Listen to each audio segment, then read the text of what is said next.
Hello, Mr. Minnick, helping my Python students in Intro to Computer Science create their ASCIIArt project. So let's say that you took the time already on a piece of graph paper to perfectly lay out a house that you would like to create as a piece of what's called ASCII art. Now, I'm glossing over that critical first step of the programming process. Well, actually, the second step. The first step is to understand what the heck you're trying to do. Then secondly, draw it out first on paper, or perhaps in a notability document on an iPad. And then thirdly, it's to type the code. So I'm jumping in on this third step of the programming process. Well, if you're at a website such as Replit, repl.it, and if you've already named your project something like ASCII art, perhaps period 8-9 if that's what class period you're in, then you're at a point where you can start typing code, what's called Python code. Well, we all know that we should put our name at the top in a comment, and at least, if not more, and that's the wrong kind of comment, I meant a hashtag. And then we all know that, well, print is the way to go, at least for a beginner. So from my ASCII art graph paper, I imagine that I want the base of the house to be like a floor. So I use a bunch of asterisks, which are called ASCII symbols, ASCII, and apparently 1, 2, 3, 4, 5, 6, sorry for this load delay here on this video, 9, 10, 11, 12, 13, 14, 15, 16, 17, 18, 19, and let's add one more. Let's pretend I had 20 stars in 20 different blocks of my graph paper, because each symbol takes up one space on the graph paper that you should have been using. So I'm happy with the floor of my future house, but I test it right away. It's kind of like a construction person walking on the floor to make sure there aren't any loose like plywood pieces. Yep, it works. The output over here in the Replit output window does match the coded design, the code. Now I use copy and paste because, well, it's easy. I highlight that and right click and go to copy. Then on the line above it, I right click and paste isn't there. Sometimes paste isn't where you want it to be. So I try this trick. I highlight this and I hold down Command or Control C, depending on whether you're using a Windows computer or a Macintosh. You highlight something and hold down Command C, then you click your cursor where you want it to be, and you hold down Command and you strike the letter V as in victory. It pastes what you had copied. Now I want to move that down to give me my nice little blank line there below my name. I run it and I notice I have a very thick floor, but that's not really the floor. On my piece of graph paper that you can't see, that's like the beginning of the walls. The walls might have a double thickness like this. Maybe they have a single asterisk thickness. Maybe my walls are the symbol that you get when you hold down Shift \. Maybe it's these vertical lines that we rarely use in other, like Microsoft Word. And now when I test my program, these two vertical lines do show up as part of my design. Okay, we're 4 minutes into the video. I'll try to fast forward here because nobody likes a long video. So I'm going to highlight this, Command C, then click Command V. I'm going to put some more walls in. I should be testing this as I go, but in the interest of time on this video, I'm fast forwarding. And now that floor, I'm going to highlight the floor again, paste it in there because it's got the correct length, and I'm going to call that the ceiling. Very simple, tiny house this is. And now this line, line 3, is going to be the beginning of the roof. So check this out. I put a space there instead of an asterisk, and over here I put a space instead of an asterisk. And then I copy and paste that, and I make the roof sort of a teepee roof or a cone roof. That's, we'll pretend, was on my graph paper. So, and maybe the roof is just that kind of slanted roof with like a flat top, like our school actually has a flat roof with a rubber tarp rubber on top, not shingles like on normal houses in our community. So this looks like it looks like a little like a beach shack or something here.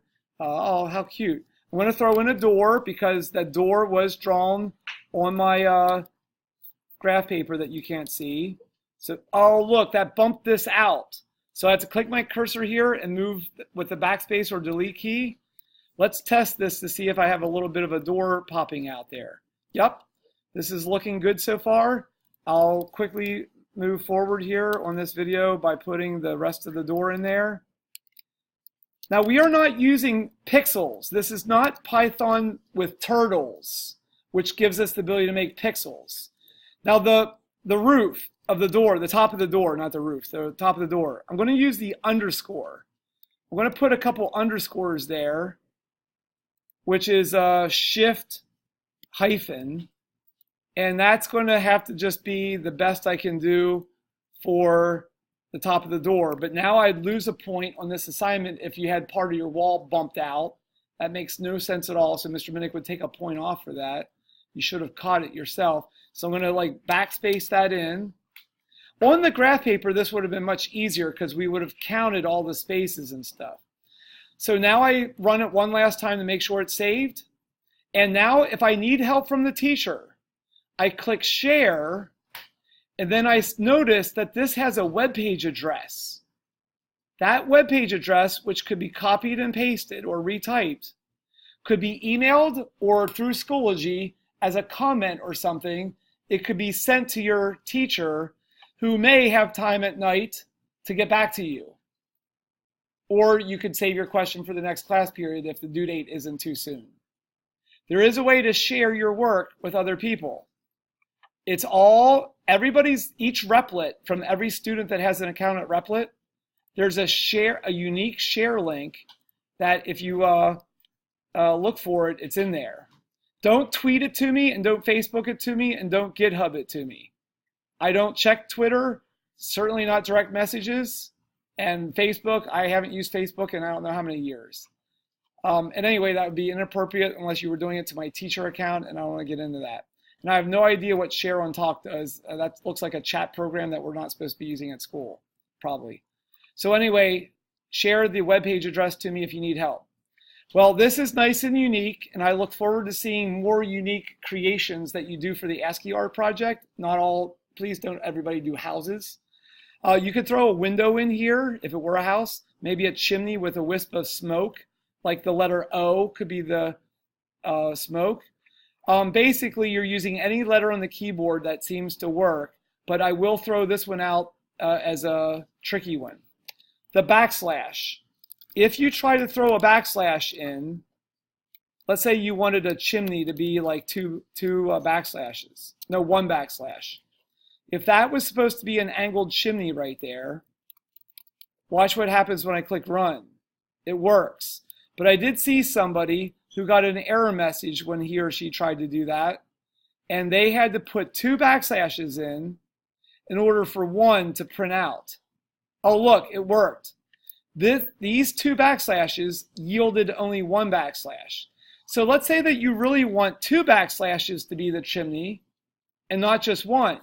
Well, to get two to print out, 4 would be needed. In other words, don't just type an odd number of backslashes, like 3. Generally, it's safer if you do 2 backslashes for every one that you want in your output. The other tricky character that you might find is, what if you wanted a double quote to be in there? What if for some reason on my house there was a double quote that decorated like shingles or something right here where I'm waving my mouse? Watch what happens closely in this video and rewind if necessary. If I put a double quote symbol there and try to run this Replit, this Python program, it gives me a bright red error message. That's because, follow the logic with me, everybody, the computer moves from left to right. The computer sees this double quote, so it thinks that this double quote matches that one, kind of like parentheses in algebra. But then it comes over here, and this is an extra double quote symbol that has no match. In algebra, nobody puts a extra right parenthesis somewhere where there's no nested left matching parenthesis. So in general, you should never have 3 double quotes on any one print statement. Now, if you do want that quote to be there, I forget how you would do it in Python. Look it up in the notes that I'll eventually show you. Maybe it's 2 quotes. Maybe putting 2 quotes, kind of like 2 backslashes, makes 1 backslash. Let's see here. Let's test it. I like it when students test things and then teach me a new trick or something I forgot from a previous year. No, that didn't work. I did not get a double quote over here. Darn it. Maybe it's this. Backslash, then double quote. I just remember that working. Oh, that was it. That's how you do it in this fancy language called Java, which you would maybe learn next year, even a more powerful language than Python. But that just messed up my right wall again. Hate when that happens, because this backslash doesn't actually produce a backslash. It tells the computer to basically ignore that double quote and don't treat it as the matching double quote. So that's just a special secret code, that backslash, that tells the computer to print that one. Because it's lined up here doesn't mean it's with these vertical pipes, these vertical walls. It's not going to be lined up there. I need to add an extra space here. Let's test that. With an extra space in my code to make up for this extra hidden character, the backslash, the output that you turn in eventually for a grade does look good over here on the right wall. Good. Welcome to the world of coding. It's not always what you see is what you get. These iPhone apps that you all use, it's hard work. And it's behind the scenes. It's fun. It's exciting for some people. Very challenging. Very frustrating on some days, I admit. It's not a job for everybody, but a little taste of it won't hurt you. Plus, you'll understand why some things are glitchy, and you might even be able to fix them someday.